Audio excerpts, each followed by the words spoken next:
삼성전자가 사내 대출 대상이 되는 주택의 면적 제한 기준을 광주와 구미 등 일부 지역에는 적용하지 않는 방안을 검토하는 것으로 전해졌습니다. 삼성전자는 최근 주요 노동조합과 최대 5억 원의 사내 주거안정지원 대출 제도와 관련한 세부 사항을 논의한 뒤 오는 15일 임직원을 대상으로 대출 제도에 대해 공식 발표할 것으로 알려졌습니다. 당초 삼성전자는 이 제도의 대상 주택을 수도권과 전국 광역시 기준 이른바 국민평형이라 불리는 전용 85제곱미터 이하로 제한하기로 했는데 광주를 비롯해 삼성전자 사업장이 있는 일부 지역은 면적 제한을 두지 않는 방안을 검토하는 것으로 전해졌습니다. 다만 대출 대상이 되는 주택의 가액은 25억 원 이하로 두기로 한 것으로 알려졌는데 고액 주택자금 대출이 대출 규제 기조와 맞지 않고 집값 상승을 부추길 수 있다는 지적을 반영한 것으로 해석됩니다. 사내 주거안정지원 대출 한도는 매매 기준 5억 원, 전세 기준 3억 원에 이자율은 연 1.5%로 검토되고 있습니다. 삼성전자는 지난 5월 노사합의를 통해 주택자금을 빌려주는 사내 대출 제도를 새로 도입했는데 이번 제도는 세부 사항의 조율을 마무리하고 오는 9월부터 무주택 임직원을 대상으로 시행될 전망입니다.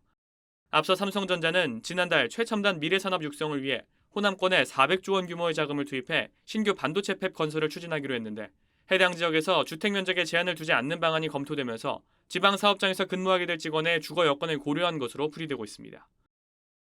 SBS 김태원입니다.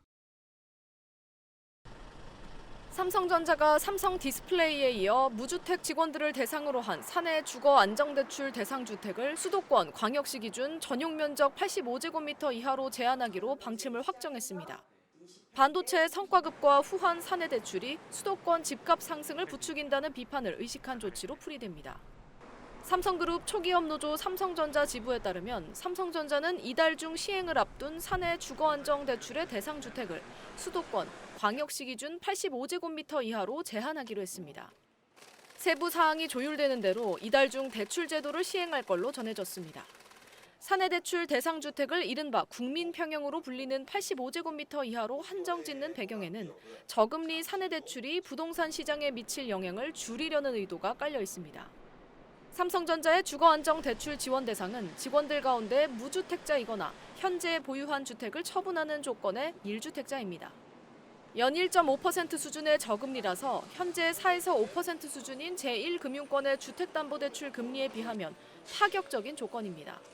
게다가 사내대출은 기업 복지 성격의 개인 간 대여로 분류돼 총부채 원리금 상환 비율 등 규제도 받지 않습니다. 이 때문에 금융당국은 대규모 성과급과 저금리 사내대출이 경기 화성시 동탄구, 용인시 기흥구 등 삼성전자 사업장 인근 지역의 부동산 가격을 자극할 수 있다는 우려의 시선을 보내왔습니다.